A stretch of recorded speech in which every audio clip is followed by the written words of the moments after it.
अस्सलामुअलैकुम स्टूडेंट्स हमने आज टॉपिक पढ़ना है वो हमारा है कूलम्ब्स लॉ। इससे पहले हमने चार्जेस के बारे में पढ़ा कि चार्जेस दो तरह के होते हैं और ये फंडामेंटल पार्टिकल्स की इंट्रिंसिक प्रॉपर्टी है। उसके बाद हमने पढ़ा कि दो सेम चार्जेस अगर होंगे तो वो एक दूसरे को रिपेल करेंगे, और अगर हमारे पास दो डिफरेंट चार्जेस होंगे तो वो एक दूसरे को अट्रैक्ट करेंगे। हमने थ्योरेटिकली तो हमने पढ़ लिया कि चार्जेस क्या होते हैं और वो एक दूसरे के ऊपर फोर्स लगाते हैं, वो फोर्स अट्रैक्शन की है या रिपल्शन की है। लेकिन हमने न्यूमेरिकली यानी क्वांटिटेटिवली हमने इसको डिस्कस नहीं किया, और अब इस लेक्चर के अंदर हम इसको क्वांटिटेटिवली डिस्क्राइब करने की कोशिश करेंगे कि हमने कौन सा ऐसा फार्मूला यूज़ करना है जिसके थ्रू हम ये फोर्स जो है, फोर्स ऑफ अट्रैक्शन या फोर्स ऑफ रिपल्शन मेजर कर सकें। आइए हम देखते हैं कि ये हमारे पास किसने लॉ पेश किया और कब किया। हमारे पास 1784 के अंदर एक फ्रेंच मिलिट्री इंजीनियर थे कूलम, जिनका नाम था चार्ल्स कूलम। इन्होंने डिस्कस किया about quantitative measurements of the force exerted by charges, कि दो चार्जेस अगर हैं वो एक दूसरे के ऊपर अट्रैक्शन की फोर्स लगा रहे हैं या रिपल्शन की, तो उस फोर्स को किस तरह मेजर किया जा सकता है, उसकी क्वांटिटी को किस तरह मेजर किया जा सकता है। तो हमारे पास सबसे पहले उसकी स्टेटमेंट को देखते हैं। हमारे पास स्टेटमेंट कुछ इस तरह है कि the force of attraction or repulsion, हमारे पास कोई भी फोर्स और अट्रैक्शन या रिपल्शन की हो सकती है बिटवीन टू चार्जेस, दो चार्जेस के दरमियान, is directly proportional to product of magnitude of the charges. वो हमेशा डायरेक्टली प्रोपोर्शनल होती है इस फोर्स, ये जो फोर्स है ना, इसके डायरेक्टली प्रोपोर्शनल होती है product of the magnitude of the charges के। मीन के हम देखते हैं कि हमारे पास ये दो चार्जेस हैं, ये एक चार्ज Q1 है और ये दूसरा चार्ज Q2 है।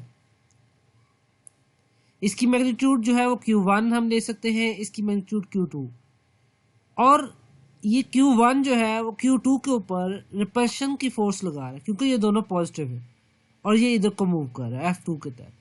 और ये F जो हमने लिखा है यहाँ पे F1, ये हमारे पास Q2 जो है वो फोर्स लगा रहा है Q1 के ऊपर और वो इस तरफ को मूव कर रहा है। इस तरह हमारे पास ये दोनों डिफरेंट चार्जेस हैं, एक पॉजिटिव है और एक नेगेटिव है। ये फोर्स इधर को लगाएगा और ये फोर्स इधर को लगाएगा, इट्स मीन कि ये अट्रैक्शन की फोर्स लगाएंगे। ठीक है, तो हमारे पास ये दोनों चार्जेस के मैग्नीट्यूड को अगर मल्टीप्लाई किया जाए तो फिर वो डायरेक्टली प्रोपोर्शनल होंगे फोर्स के जो इन दोनों के दरमियान है। मीन्स कि हम इसको कुछ इस तरह मैथमेटिकली लिख सकते हैं कि हमारे पास जो फोर्स है, फोर्स ऑफ अट्रैक्शन या रिपल्शन, वो डायरेक्टली प्रोपोर्शनल है Q1 के और Q2 के प्रोडक्ट के। ठीक है, इन दोनों का प्रोडक्ट किया और वो डायरेक्टली प्रोपोर्शनल है फोर्स के। और हमारे पास दूसरा हिस्सा जो है इसका, and inversely proportional to the square of the distance between them. अब इस चार्ज के सेंटर से लेके इस चार्ज के सेंटर तक का जो डिस्टेंस है उसके स्क्वायर के इनवर्सली प्रोपोर्शनल हम लिखते हैं फोर्स को। तो हमारे पास ये आ जाती है F that inversely proportional to R square, mean कि F जो है 1/r स्क्वायर के डायरेक्टली प्रोपोर्शनल है। ठीक है, इससे हमें पता चलता है कि ये हमारी स्टेटमेंट जो है वो कंप्लीट हुई कि उसके दो पार्ट्स हैं। पहला पार्ट है कि फोर्स ऑफ अट्रैक्शन और रिपल्शन जो है वो डायरेक्टली प्रोपोर्शनल है product of the magnitude of the charges के, एंड इनवर्सली प्रोपोर्शनल है दूसरे हिस्से के अंदर बताया जाता है कि इनवर्सली प्रोपोर्शनल टू है डिस्टेंस के स्क्वायर के। अगर हम इक्वेशन 1 और इक्वेशन 2 को कंपेयर कर लें तो हमारे पास कुछ इस तरह इक्वेशन बनेगी, F directly proportional and inversely proportional to Q1 and Q2 over R square. Mean कि हमारे पास फोर्स जो है वो डायरेक्टली प्रोपोर्शनल है Q1 और Q2 के प्रोडक्ट के और इनवर्सली प्रोपोर्शनल है R स्क्वायर के। हम कुछ इस तरह लिखते हैं इसको। ठीक है, और जब हम इसका डायरेक्टली प्रोपोर्शनल का साइन जो है वो ख़त्म करना चाहें तो हमारे पास इसका साइन खत्म करके यहाँ पर हम इक्वलिटी का साइन डालते हैं और साथ में इसका कांस्टेंट प्रोपोर्शनलिटी आ जाएगा, ठीक है, जिसको हम कॉलम्स कांस्टेंट भी कहते हैं। इस के की वैल्यू को हम इलेक्ट्रोस्टैटिक कांस्टेंट भी बोलते हैं और प्रोपोर्शनलिटी कांस्टेंट भी कहा जाता है, जो कि के is the proportionality constant and also called columns constant. It's okay. ये डिपेंड किसके ऊपर करता है, अब इसकी वैल्यू जो अगर निकालनी हो तो ये डिपेंड करता है कि यहाँ पे मीडियम कौन सा है। अगर यहाँ पे मीडियम जो है एयर है उसकी और होगी के की वैल्यू, अगर यहाँ पे मीडियम जो है वो ग्लास है, पेपर है, या हमारे पास कोई और एल्यूमिनियम है, कॉपर है, तो उसके हिसाब से इसकी के की वैल्यू जो है वो चेंज होती है, ठीक है। वो किस तरह निकालते हैं वो देखते हैं, इसकी डिपेंडेंसी के ऊपर किस तरह डिपेंड करती है कि हमारे पास फोर्स जो है के जो है वो डिपेंड करती है सबसे पहले तो नेचर ऑफ द मीडियम पे, कि जो मीडियम है यहाँ पर रखा हुआ उसकी नेचर कौन सी है, वो कौन सा मीडियम है, उसकी रेजिस्टेंस कितनी है। उसके बाद दूसरे नंबर पे ये सिस्टम ऑफ यूनिट्स पे डिपेंड करती है कि आपने यूनिट्स का कौन सा सिस्टम ज्वाइन करना है, ठीक है। इसमें हमारे पास ऐसे यूनिट्स ज़्यादातर यूज़ करते हैं हम, तो हमारे पास एफ आर और क्यू के ऐसे यूनिट्स के ऊपर डिपेंड करता है के की वैल्यू का, ठीक है। तो हम अगर यहाँ पे मीडियम रख लेते हैं, कुछ फ्री स्पेस है, एयर है यानी वैक्यूम है, या यहाँ पे मीडियम हम एयर कर लेते हैं, ठीक है। तो if the medium between charges is air or free space and system of units is S I, then K की वैल्यू हमारे पास क्या होगी, K is equal to 1/4 pi epsilon, ठीक है। हमारे पास यहाँ पर के की वैल्यू जो है दोबारा बताते चलूँ, के इज इक्वल टू होता है 1/4 पाई एप्सिलॉन नॉट, ठीक है। तो हमारे पास ये के की वैल्यू है, और यहाँ पर जो एप्सिलॉन नॉट है ये क्या है, ये परमिटिविटी है, ठीक है, फ्री स्पेस की, कि हमारे पास यहाँ पर जो फ्री स्पेस है, यहाँ पे अगर हम कहते हैं कि मीडियम जो है फ्री स्पेस है या वैक्यूम है, उसके जो हमारे पास परमिटिविटी है वो एप्सिलॉन नॉट होती है। इसकी वैल्यू जो हमारे पास है ये 8.85 multiply 10⁻12 coulomb square over newton metre square होती है, ठीक है। अगर हम ये वैल्यू जो है इस क्वेश्चन के अंदर पुट करते हैं, 4 पाई की वैल्यू हमारे पास 3.14 और ये एप्सिलॉन नॉट की वैल्यू हमारे पास आ गई 8.85 multiply 10⁻12 coulomb square over newton metre square. तो हमारे पास इसकी जब वैल्यू पुट करेंगे तो हमारे पास इसकी आंसर जो है ये आ जाएगा, K is equal to 9 multiply by 10⁻9 newton metre square पर कोलम, ये कॉलम स्क्वायर, ये हमारे पास इक्वेशन का आंसर आ जाता है, जिसमें हम देखते हैं कि के की वैल्यू हमें मिल गई है। अब हम क्या करते हैं, क्वेश्चन नंबर 3 के अंदर के की वैल्यू पुट करते हैं। जब के की वैल्यू हम पुट करेंगे तो हमारे पास किस तरह आ जाएगा, कुछ इस तरह ये आंसर बन जाएगा कि हम लिखते हैं के की वैल्यू, के की जगह पे 1/4 पाई एप्सिलॉन नॉट और 1/4 पाई एप्सिलॉन नॉट की वैल्यू जो हमने निकाली वो 9 मल्टीप्लाई 10⁻9 न्यूटन मीटर स्क्वायर पर कोलम स्क्वायर है। जो हम यहाँ पे पुट करेंगे तो हमारे पास ये एक नई शेप के अंदर हमारे पास कोलम्स फोर्स आ जाएगी, जो कि वैक्यूम के लिए है, जो कि फ्री स्पेस के लिए है। जब हमारे पास फ्री स्पेस होगी तो हम कोलम्स फोर्स कहेंगे कि कोलन लॉ जो है वो हमारे पास कुछ इस तरह फोर्स प्रोवाइड कर रहा है कि coulomb force when medium between charges vacuum, जब वैक्यूम होगा तो हमारे पास कुछ इस तरह आता है, F vacuum is equal to 9 multiply by 10⁻9 newton metre square पर कोलम स्क्वायर Q1 और Q2 का प्रोडक्ट है ओवर आर स्क्वायर है, जो कि हमने फार्मूला से पढ़ा था।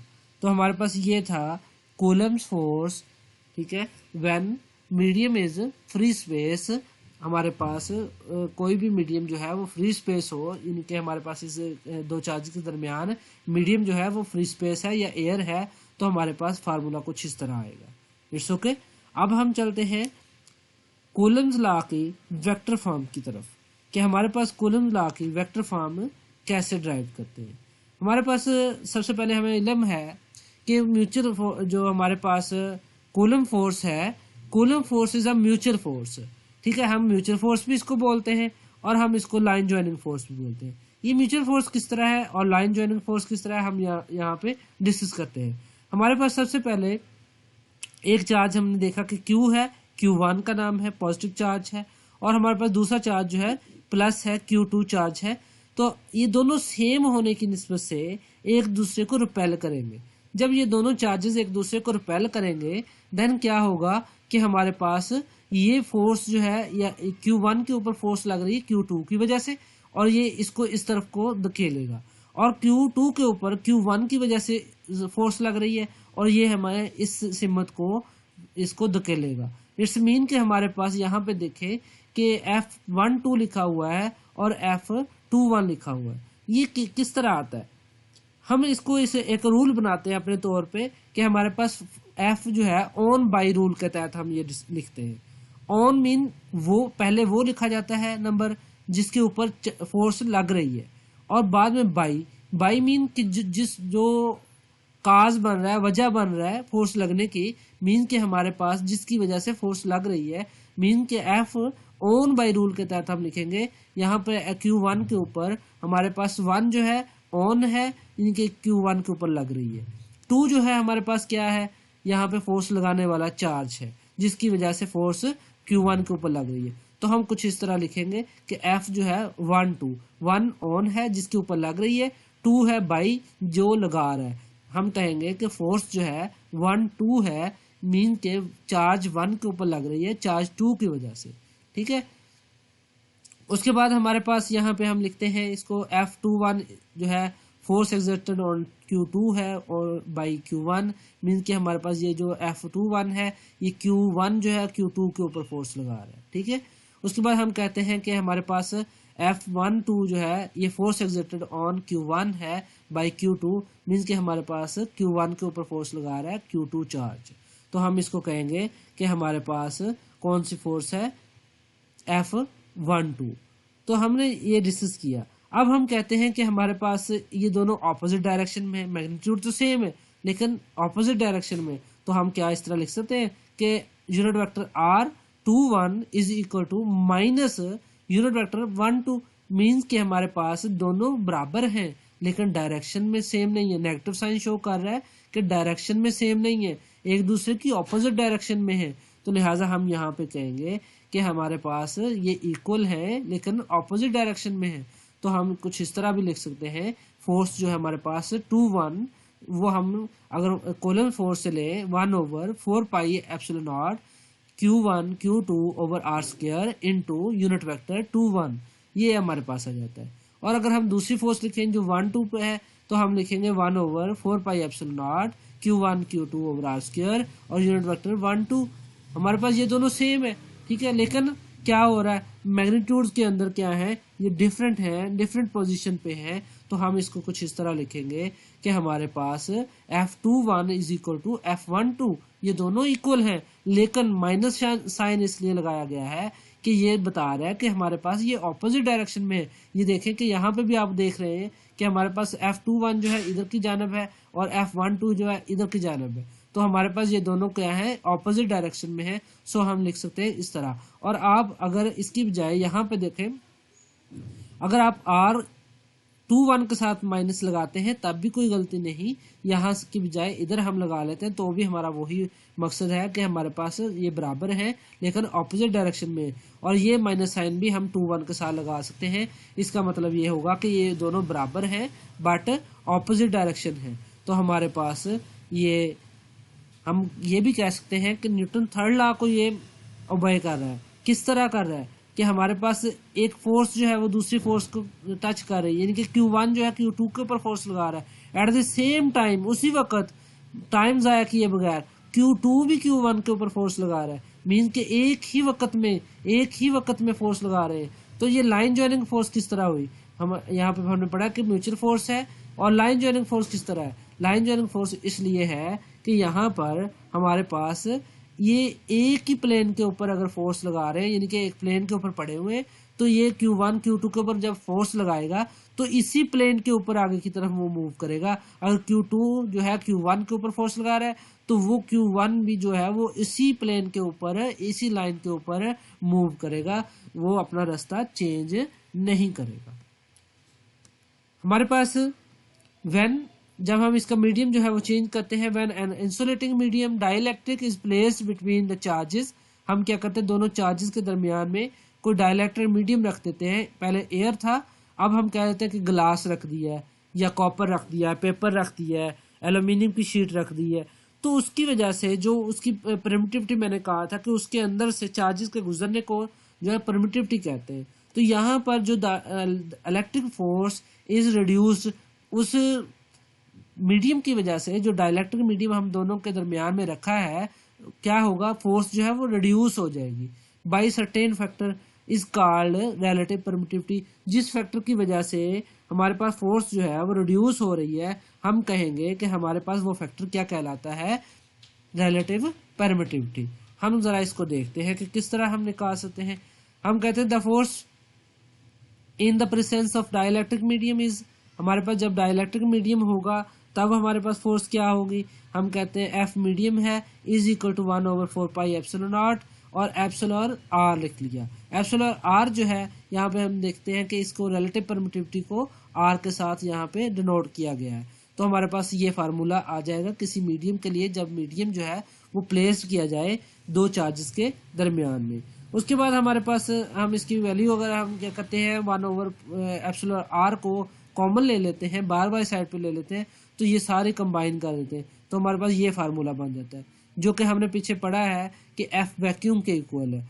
तो हम इसकी जगह पे अगर एफ वैक्यूम लिख दें तो हमारे पास कुछ इस तरह आ जाएगा, F medium is equal to 1/एप्सिलॉन आर एफ वैक्यूम।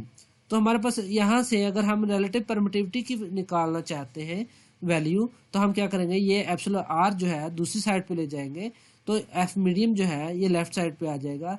तो हमारे पास कुछ इस तरह फार्मूला बन जाएगा कि हमारे पास epsilon R is equal to हो जाएगा F vacuum over F medium. इधर ये मल्टीप्लाई हो रहा है, इधर आकर डिवाइड हो जाएगा, ये इधर डिवाइड हो रहा है, ये इधर जाकर मल्टीप्लाई हो जाएगा। देन हम इसे कहते हैं रिलेटिव परमिटिविटी, यानी epsilon R is equal to F vacuum over F medium. अगर हमने यहाँ से डेफिनेशन इसकी लिखनी हो तो कुछ इस तरह भी हम लिख सकते हैं कि the ratio of the force of attraction और repulsion between two charges when medium is vacuum, ठीक है, टू किसके साथ रेशो, टू के साथ ratio, to when medium is dielectric, ठीक है। तो हम कुछ इस तरह इसको लिखते हैं कि हमारे पास the ratio of electrostatic force between two charges, between charges भी कह सकते हैं, व्हेन मीडियम इज वैक्यूम, जब मीडियम वैक्यूम होगा, टू ये हमारे पास दूसरा हिस्सा शुरू होने लगा, to the force when the medium between charges is dielectric is called relative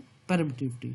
बच्चों हमने इस टॉपिक्स के अंदर से जो याद करनी है चीज़ें वो ये है, सबसे पहले हमने कूलम्स लॉ को पढ़ना है कि हमारे पास कूलम्स लॉ जो है वो क्या है। कूलम्स लॉ की हमने डेरिवेशन करनी है कि हमारे पास फोर्स जो है वो हमने फाइंड करनी है, F is equal to 1/4 pi epsilon naught Q1 Q2 over R square. उसके बाद हमने इसकी वेक्टर फॉर्म पढ़नी है और हमने यहाँ से रिलेटिव परमिटिविटी की डेफिनेशन भी याद करनी है। तो ये था बच्चों हमारा आज का लेक्चर। तो इंशाल्लाह मिलते हैं नेक्स्ट लेक्चर में, तब तक के लिए अल्लाह हाफिज़, फ़ी अमानिल्लाह, अस्सलामु अलैकुम।